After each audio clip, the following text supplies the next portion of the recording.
Hi friends, எல்லோரும் எப்படி இருக்கீங்க? நல்லா இருக்கீங்களா? இன்றைக்கி நம்ம வந்து எதை பற்றி பார்க்க போகிறோம்னா ஜம்ப் அப்படிங்கிற ஒரு இன்செக்டிசைட். இதை பற்றி தான் நம்ம வந்து பார்க்க போகிறோம். ஜம்பில் வந்து பார்த்துட்டிங்கன்னா ஃபிப்ரோனில் அப்படிங்கிற கெமிக்கல் இருக்குது. இது கிட்டத்தட்ட வந்து ரொம்ப நாள் தான் ஆச்சு. இதுக்கு முன்னாடி உங்களுக்கு எல்லாத்துக்கும் நல்லா தெரியும்னா ரீஜெண்ட் அப்படின்னு ஒரு மருந்து இருந்தது பேயரில். அது வந்து வேருக்கு நிறைய யூஸ் பண்ணிகிட்டு இருந்தாங்க, ட்ரென்ச்சிங் கீழே கொடுக்கறது. மேலேயும் அடிச்சுக்கிட்டு இருந்தாங்க, நல்லா ரிசல்ட் சூப்பராக இருந்துச்சு. இப்போது கொஞ்சம் பேயரில் வந்து ஸ்டாப் பண்ணிட்டாங்க. இப்போ வந்து நல்லா போயிட்டுருக்கிறது ஜம்ப் நல்லா போயிட்டுருக்கு. இப்போ வந்து எதுக்கு இது ஃபேமஸ்னால், எறும்பு, கருப்பாம்பூச்சி, அப்புறம் கரையான், இது எல்லாத்துக்குமே நல்ல ரிசல்ட்டு. கேரளா சைட்லாம் பார்த்துட்டிங்கன்னா நிறையா பக்கம் வந்து எறும்புன்னு சொன்னால் ஜம்ப்பு தான் எடுத்து கொடுக்குறாங்க. இப்போ வந்து சைப்பர்மெத்ரின் டஸ்ட்டெல்லாம் நம்ம யூஸ் பண்ணுறோம். அந்த டஸ்ட்டெல்லாம் நம்ம வீட்டுக்குள்ளெல்லாம் வந்து போட்டுட்டு நடந்துக்கிட்டு அந்த இடத்துல புழங்க முடியாது. இப்போ இது வந்து பார்த்துட்டிங்கன்னா, இப்போது ஜம்ப் ஒரு 2 கிராம் எடுத்து 5 லிட்டர் தண்ணியில் கலந்து மாப் போட்டு கீழே தொடச்சி விட்டுட்டிங்கன்னா கிட்டத்தட்ட 4 மாதத்துக்கு 3 மாதத்துக்கு வந்து அந்த இடத்துல எறும்பு பிரச்சனையே நம்மளுக்கு வந்து இருக்காது. குழந்தைங்கள்லாம் இருந்ததுன்னா அது வந்து கடிக்கும், நிறையா அதனால பிரச்சனை வரும். ஓகே, இப்போது இதில் என்ன கெமிக்கல் இருக்குதுன்னு பார்த்துட்டிங்கன்னா ரீஜெண்ட்டில் இருக்கிறதே தான். ஃபிப்ரோனில் 80% வெட்டபிள் கிரானியூல் அப்படிங்கிற ஃபார்மில் இருக்குது. எல்லா பக்கம் வந்து இப்போது நல்லா இது வந்து ஃபோக்கஸ் ஆகிட்டு இருக்குது. எறும்புக்கு, கரையானுக்கு, கருப்பாம்பூச்சிக்கு எல்லாத்துக்கும் முதல்ல சொன்ன மாதிரியே தான்.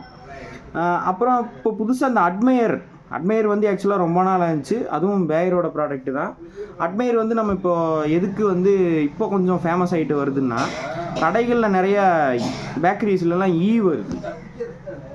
பெரிய பிரச்சனை. இப்போ கஸ்டமர்லாம் வந்தாங்கன்னா 4 ஈயெல்லாம் உட்காந்துருக்கிறத பார்த்தாங்கன்னா ஹைஜீனிக்காக இல்லை அப்படிங்கிற ஒரு தாட்ஸ் வரும். நல்ல ஒரு பேக்கரி அந்த மாதிரி இடத்துல அங்கே வந்து என்ன பண்ணுறாங்கன்னா, சணல் சாக்கு இருக்குல்லங்களா, சணல் சாக்கில் இந்த அட்மையரை வந்து ஒரு தண்ணியில் கலந்துட்டு சாக்கில் நினச்சி வச்சிடுறாங்க ஒரு இடத்துல. அந்த இடத்துல வந்து எல்லா ஈயும் வந்து அதில் உட்காந்து செத்து போயிடுது. இது இன்னொரு மெத்தட். இன்னொன்று என்ன பண்ணுறாங்கன்னா, நம்ம ஜம்ப் யூஸ் பண்ணுற மாதிரியே அட்மையர் 2 கிராம் எடுத்துகிட்டு மாப் போட்டு கீழேயும் தொடச்சிக்கிறாங்க. துணி வச்சு நல்லா சைடில் அந்த வுட்டெல்லாம் இருக்கும், வுட் ஒர்க்கெல்லாம் பண்ணியிருப்பாங்க, அதுலேயும் போட்டு தொடச்சிட்றாங்க. ஒரு 2-3 நாளைக்கு அந்த இடத்துல வந்து உட்கார்றது இல்லை. பட் ஆனால் சாப்பிட்ற பொருள் வைக்கிற இடத்துல நம்ம அதை வந்து துடைக்கக்கூடாது. மற்ற வுட்டு, ஃப்ளோரு, டேபிள் அங்கெல்லாம் நம்ம வந்து யூஸ் பண்ணிக்கலாம். ஓகே, இன்றைக்கி என்ன ஒரு நல்ல விஷயம்னா, ஜம்பு அட்மையரும் வந்து பார்த்துட்டிங்கன்னா இந்த ஈயும் எறும்புக்கும் வந்து ஒரு நல்ல ஒரு தீர்வாக இப்போ வந்து இருக்குது. நன்றிங்க. மழையெல்லாம் எல்லா பக்கம் பரவாயில்ல. உடுமலைப்பேட்டை, கோயம்புத்தூர் அந்த சைடெல்லாம் நல்லாவே கொஞ்சம் இப்போ பரவாயில்ல, நல்லா பேஞ்சிட்ருக்கு. டெய்லியும் கொஞ்சம் தூறலாகவே இருந்தாலும் பரவாயில்ல. ஓகே, எல்லோரும் நல்லா இந்த வருஷம் வந்து ஃபோக்கஸ் பண்ணிவிட்டு நல்லா விவசாயம் பண்ணுங்கள், நல்லா ஈல்டு எடுங்க. நன்றி, வணக்கம். ஜம்ப் யூஸ் பண்ணுங்கள், அட்மையர் யூஸ் பண்ணுங்கள். ஓகே.